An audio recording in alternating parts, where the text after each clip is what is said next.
Just 10 ನಿಮಿಷದಲ್ಲಿ simple and tasty ಆಗಿರುವಂಥ garlic egg ರೋಸ್ಟ್ನ ಹೇಗೆ ಮಾಡೋದಂತ ನೋಡೋಣ.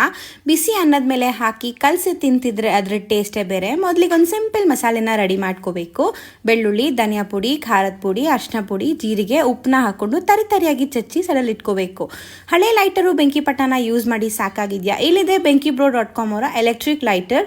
ತುಂಬಾ ಯೂಸ್ಫುಲ್ ಹಾಗೂ ಅಫೋರ್ಡಬಲ್. ಜಸ್ಟ್ 299ಗೆ ಸಿಗ್ತಾ ಇದೆ. ತುಂಬ ಫ್ಲೆಕ್ಸಿಬಲ್ ಕೂಡ. ಇದನ್ನ ನೀವು ಮಲ್ಟಿಪರ್ಪಸ್ ಆಗಿ ಕೂಡ ಯೂಸ್ ಮಾಡ್ಬೋದು. ದೀಪ ಹಚ್ಕೋಬೋದು, ಅಗರಬತ್ತಿನ ಹಚ್ಬೋದು, ಕ್ಯಾಂಡಲ್, ಕರ್ಪೂರ ಹಾಗೆ ಸ್ಟವ್ನ ಕೂಡ ಹಚ್ಬೋದು. ಇದನ್ನ ನೀವು ಮತ್ತೆ ಚಾರ್ಜ್ ಮಾಡಿ ತುಂಬ ದಿನವರೆಗೂ ಯೂಸ್ ಮಾಡ್ಕೋಬೋದು. ಈ ಪ್ರಾಡಕ್ಟ್ ಲಿಂಕ್ ಏನಾದರೂ ಬೇಕಂತಂದರೆ ಕಮೆಂಟ್ ಮಾಡಿ. ಮೊದಲಿಗೆ ಬಾಣಲೆನ ಇಟ್ಕೊಂಡು ಎಣ್ಣೆ, ಈರುಳ್ಳಿ, ಕರಿಬೇವಿನ ಸೊಪ್ಪನ್ನ ಹಾಕಿ ಫ್ರೈ ಮಾಡ್ಕೋಬೇಕು. ಚೆನ್ನಾಗಿ ಫ್ರೈ ಆಯಿತು ಅಂದಾಗ ಚಚ್ಚಿರೋ ಮಸಾಲೆ ಏನಿದೆಯಲ್ಲ ಅದನ್ನು ಹಾಕಿ ಹಸಿ ಸ್ಮೆಲ್ ಹೋಗ್ತಿದೆ ಅಂದಾಗ ಒಂದು 5ರಿಂದ 6 ಮೊಟ್ಟೆನ ಕಚ್ ಮಾಡಿ ಹಾಕ್ಕೊಂಡು ಒಂದು 5 ನಿಮಿಷ ಫ್ರೈ ಮಾಡ್ಕೋಬೇಕು. ಲಾಸ್ಟಲ್ಲಿ ಕೊತ್ತಂಬರಿ ಸೊಪ್ಪನ್ನ ಹಾಕ್ಕೊಂಡ್ರೆ ಟೇಸ್ಟಿಯಾಗಿರೋಂಥ ಗಾರ್ಲಿಕ್ ಎಗ್ ರೋಸ್ಟ್ ರೆಡಿ.